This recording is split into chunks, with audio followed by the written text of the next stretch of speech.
Saudara-saudara yang terkasih, kita berjumpa lagi dalam acara Mimbar Agama Katolik. Kali ini bersama saya, Yohanes Ananusir Nugroho, Romo Paroki Santo Aloysius Gonzaga. Sebelum kita mengawali acara kita, mari kita awali dengan berdoa terlebih dahulu. Dalam nama Bapa dan Putra dan Roh Kudus. Amin. Allah Bapa yang Maha Pengasih dan Maha Pemurah, kami mengucapkan syukur atas anugerah yang telah Kau berikan pada kami, pun pula atas panggilan kami sebagai murid-murid Yesus Putra-Mu.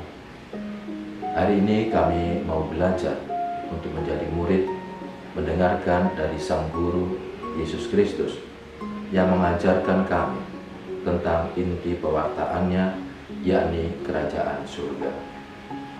Bukalah hati kami, biarkan kami mampu untuk mendengar dan mendengarkan serta melaksanakannya. Dengan pengantaran Kristus Putra-Mu, Tuhan kami, yang hidup dan berkuasa bersama Engkau dalam persekutuan Roh Kudus, Allah sepanjang segala masa. Dalam nama Bapa dan Putra dan Roh Kudus. Amin. Saudara-saudara yang terkasih, Injil yang kita renungkan nanti diambil dari Minggu Biasa yang ke-16. Saya akan membacakan untuk Anda sekalian.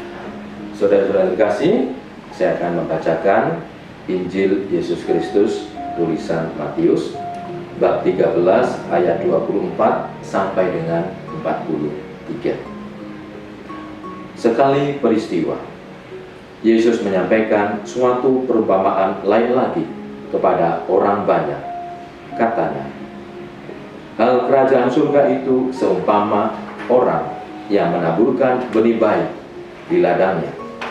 Tetapi pada waktu semua orang tidur, datanglah musuhnya menyebarkan lalang di antara gandum itu, lalu pergi. Ketika gandum itu tumbuh dan mulai berbuih, tampak jugalah lalang itu. Lalu datanglah hamba-hamba pemilik ladang itu dan berkata kepadanya, Tuan, bukankah benih baik yang Tuan taburkan di ladang Tuan? Dari manakah lalang itu? Jawab pemilik itu, seorang musuh yang melakukannya. Lalu berkatalah hamba-hamba itu kepadanya, maukah Tuan supaya kami pergi mencabuti lalang itu?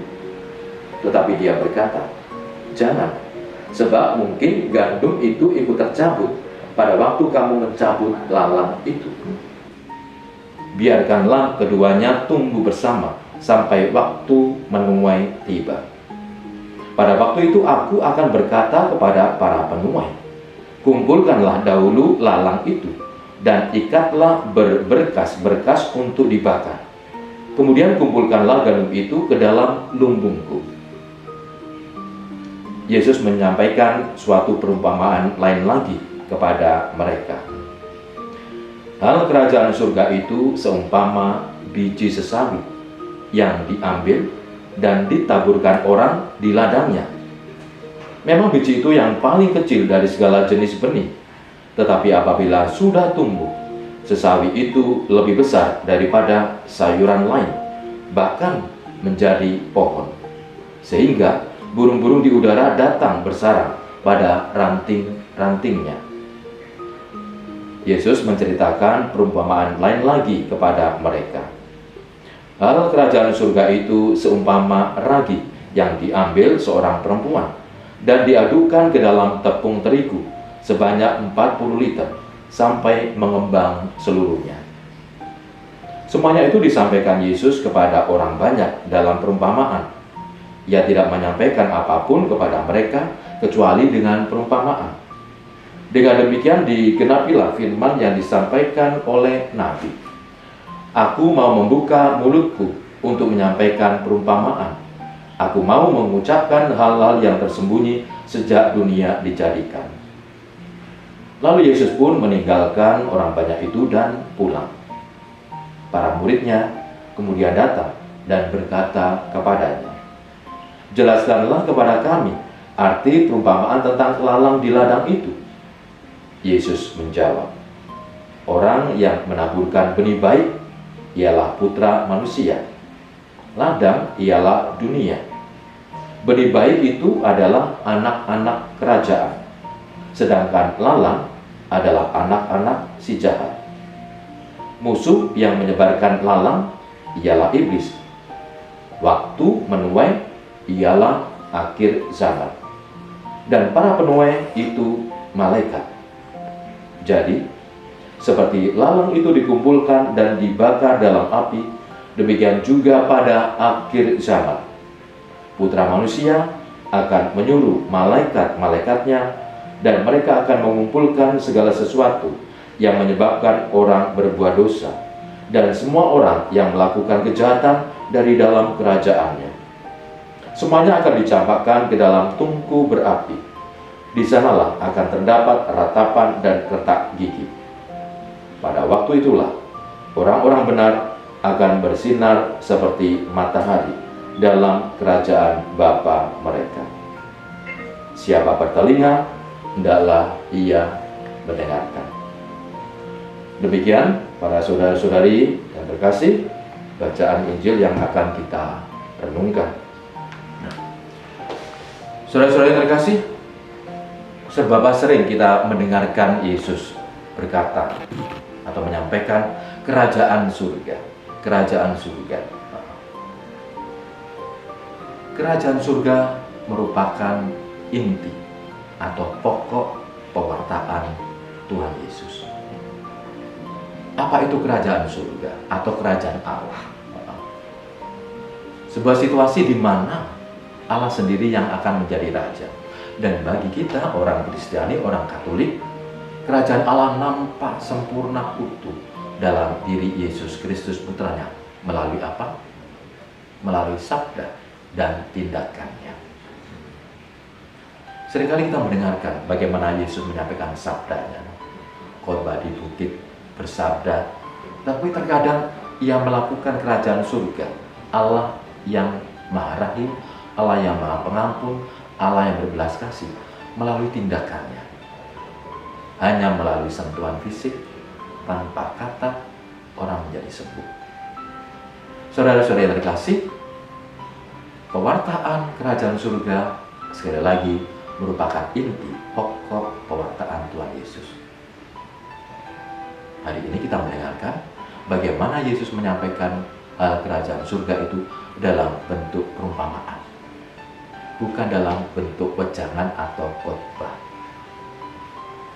Apa itu perumpamaan? Jadi perumpamaan merupakan salah satu cara Yesus menyampaikan kerajaan surga. Saya baca dari salah satu buku referensi arti perumpamaan. Perumpamaan merupakan perbandingan yang ditarik dari alam atau kehidupan manusia dan dikisahkan sebagai sarana untuk menarik perhatian orang terhadap kandungan maknanya. Sehingga dengan demikian perumpamaan mempunyai makna, mempunyai arti atau mempunyai pesan. Jadi setiap perumpamaan pasti mempunyai arti, makna atau pesan. Tidak bisa tidak.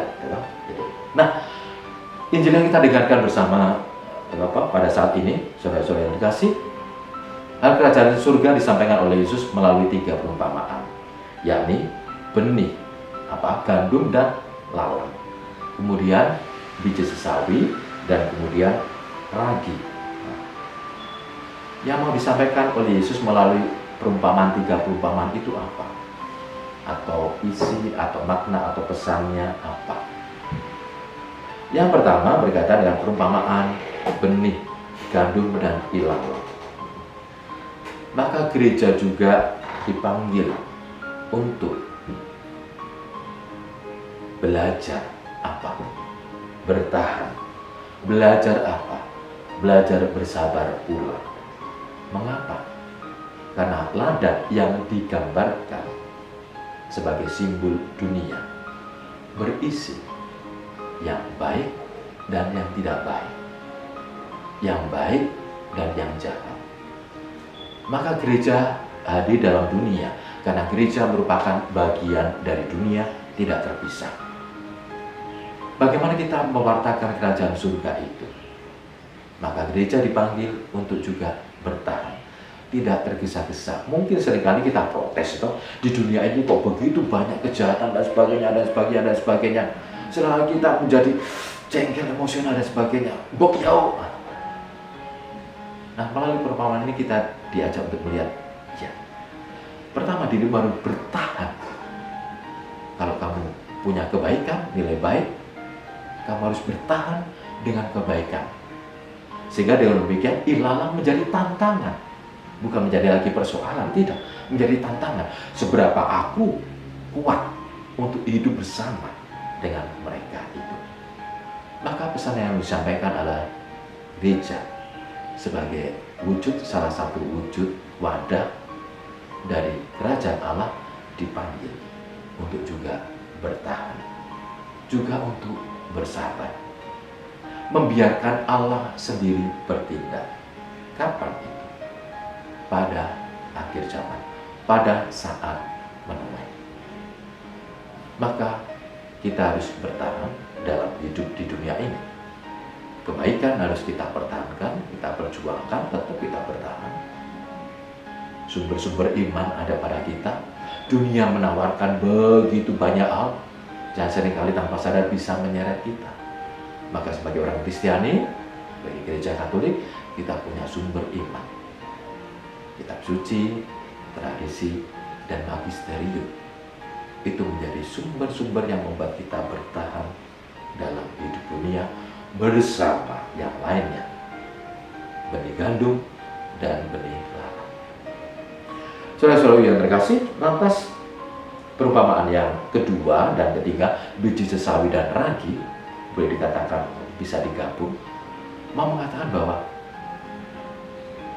cara kerja Allah, dinamika kerja Allah adalah dari yang kecil, yang tidak kelihatan. Allah bekerja secara tersembunyi, pelan-pelan. Tetapi apa? Dampak, punya dampak. Dampak apa? Dampak yang begitu luar biasa. Dampak apa? Dampak yang positif. Maka biji sesawi akan tumbuh, menciptakan ranting-ranting, sehingga apa? Burung-burung bisa hinggap di situ dan sebagainya. Kehadiran gereja juga membawa dampak kebaikan. Menjadi tempat orang untuk berpijak, menjadi tempat orang untuk berlaku, menjadi tempat orang untuk bersandar. Nah, kemudian ragi sama, hal yang kecil, tetapi efeknya, dampaknya begitu luar biasa, bisa berkembang. Maka benih yang kecil tidak selalu kita artikan analogi minoritas mayoritas, tidak. Oke, kalau bicara itu oke. Memang kita sedikit jumlahnya. Tetapi pertanyaan kemudian, kita sedikit jumlah, bagaimana kualitas kita?